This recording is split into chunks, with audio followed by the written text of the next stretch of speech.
In the land of grills, let's clean the inside of the Traeger WoodRidge. Just did the other day an 8-hour cook on here. Did pork butt on here. It was very, very good. But now we're going to show you what it takes to keep the inside of this grill clean.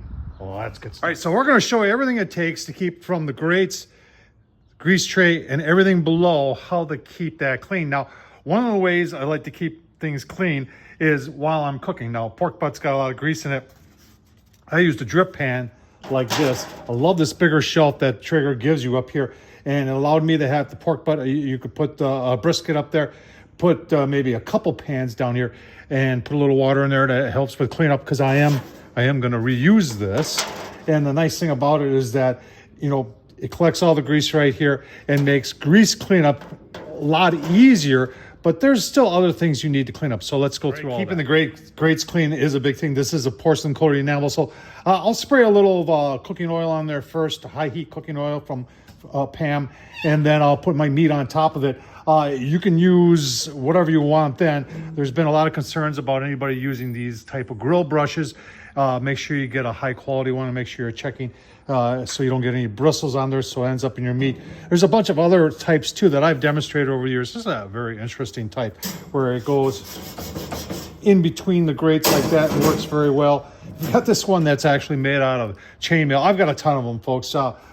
They all work to some extent, and you have to find whatever works for you, and that's what you should do. All right, so grates have been removed, and now we've got our drip pan right here, and I'm just going to sweep down some of the debris that I got in there. Now, if you had grease on here, remember you can get a liner from Traeger to put on here, or you can just align it with aluminum foil and then just peel off the aluminum foil and throw that away. Makes cleanup a lot easier. So before we remove all this, you saw there was like a film, and a lot of that is you get a little grease haze in there, and then some of the finer dust will stick to that, and I'll clean that out occasionally. And you can see it's mostly grease, but I will do my due diligence here and make sure I'm keeping the RTD probe. This is what tells the PID controller what the temp is inside the grill, so it can control and keep your grill at precise temps.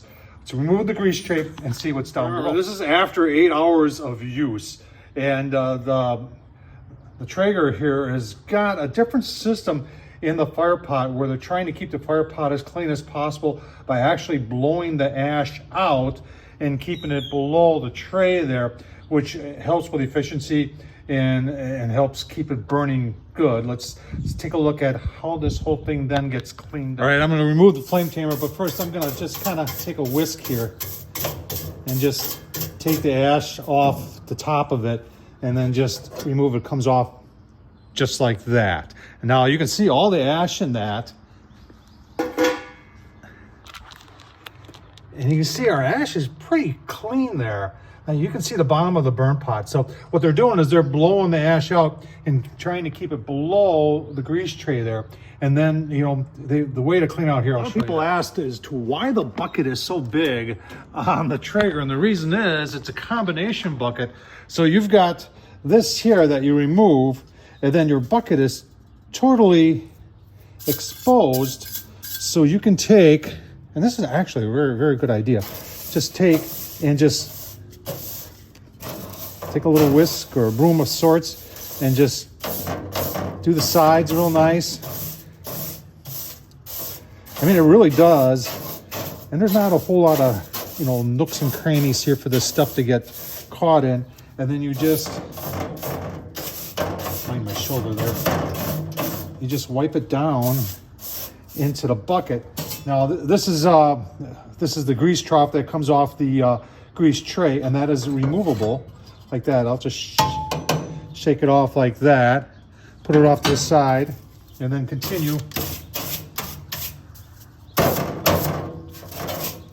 to clean. Now, if you want to be fussy like I am, you could take a shop vac and get the rest. All right, and there's all the ash. You can go ahead and dump it out. I really like this. I'm going to say, of all the pellet grills I've had, this one on the inside is pretty much the most efficient and best way of cleaning that I've seen to date. All right, I did take the vacuum because you know how I am. We'll put things back together. All right, there we are, all ready to go for the next cook. Easy peasy. keeping the Traeger clean. Tom Horsman, YouTube, thumbs up, leave a comment. Don't forget to subscribe. Want to support the madness? Super thanks down below. Buy me a beer. Thanks for watching, folks.